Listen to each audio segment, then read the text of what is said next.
And he's doing our next presentation. President, I'd say We're going to try to dim the lights a little bit. It's a very visual presentation. Dim up the lights.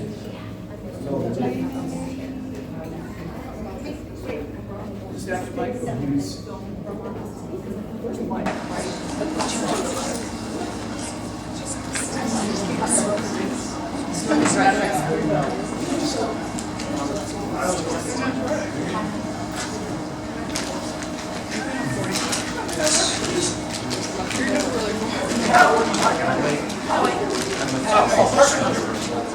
that's nice. Who are you?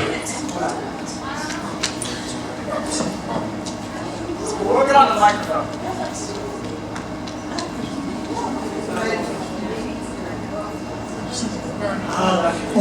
That's it. There it is. Okay, good. Okay. So, am I ready to go? Should I start?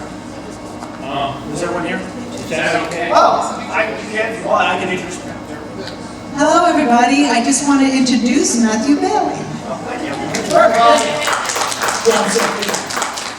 Hi, I'm Matt Bailey. I am not new to the broader albinism community. Looking at me, you can tell that I figured that one out fairly early. But I am new to the HPS community because I only was diagnosed in late 2024 with what started as me becoming very out of breath on a hiking trip with a friend of mine to me talking to my pulmonologist and saying, you know, there's this possibility I have this really rare genetic disorder called Hermansky-Pudlak Syndrome that I usually tell doctors about. And he's like, well, I'm going to feel awfully worthless if you just came in here and diagnosed yourself with a very rare disorder. And I said, well, I did have a leg up on it, so it's a pleasure to be here. So what I'm going to talk about is more the vision aspect of Hermansky-Pudlak Syndrome and albinism more broadly. And we're going to cover 4 topics here. Of course, they put me right before dinner, so we're going to try to get them fast.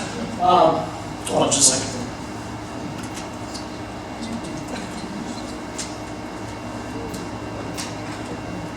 Talk amongst yourselves.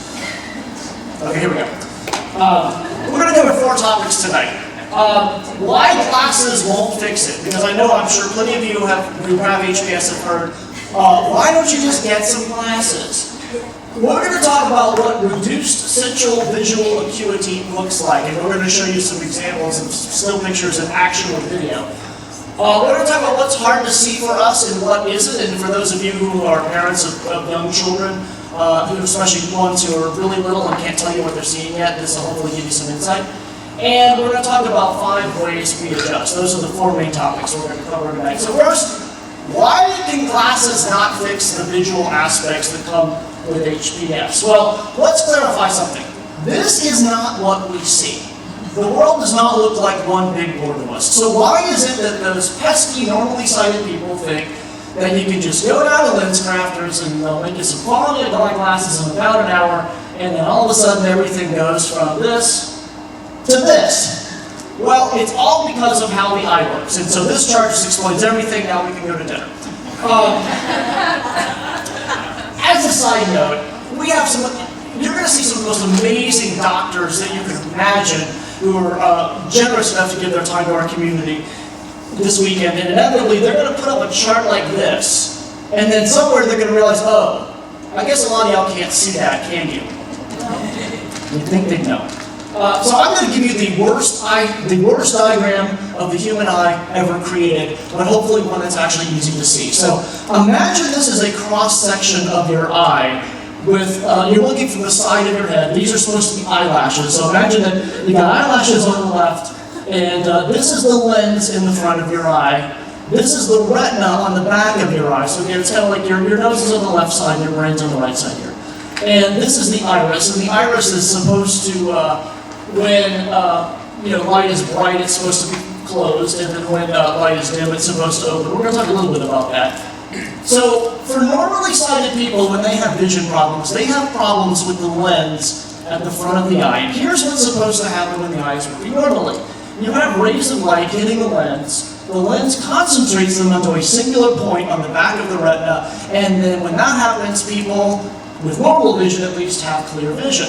But that can go wrong. Let's say this lens is a little bit too thin for what you're trying to see and for the back of the eye. Well, in that case, what happens, and again, this is what we know as farsightedness, those rays of light that are bouncing off of whatever you're trying to see don't come to a clear point on the back of the eye, and what forms on your retina looks like a 2-year-old doing finger painting.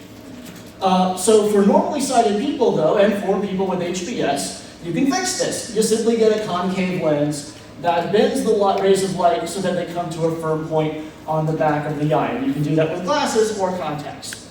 But you can also have nearsightedness. And nearsightedness is, let's imagine that lens is too fat for your eye. In that case, they come to a point too quickly and then unconverge. Again, you have finger paint forming on the retina, and you can get what's called a concave lens in either contact or glasses form, and all of a sudden it bends the light rays so that they come to a clear point on the back of the eye, and voila, you fixed your problem. Now, those of us with HPS can have all of those problems. Farsightedness, nearsightedness, there's also astigmatism, which is basically when your eye isn't focusing like in the horizontal plane, it's focusing differently in the vertical plane. It's basically your eye or your lens is shaped like a football instead of a basketball. That's all we'll get into. But we can fix all of those with glasses and contacts just like normally sighted people can. The part that we can't fix, however, is on the back of the eye. And to explain why that is a problem, there's a concept you need to understand.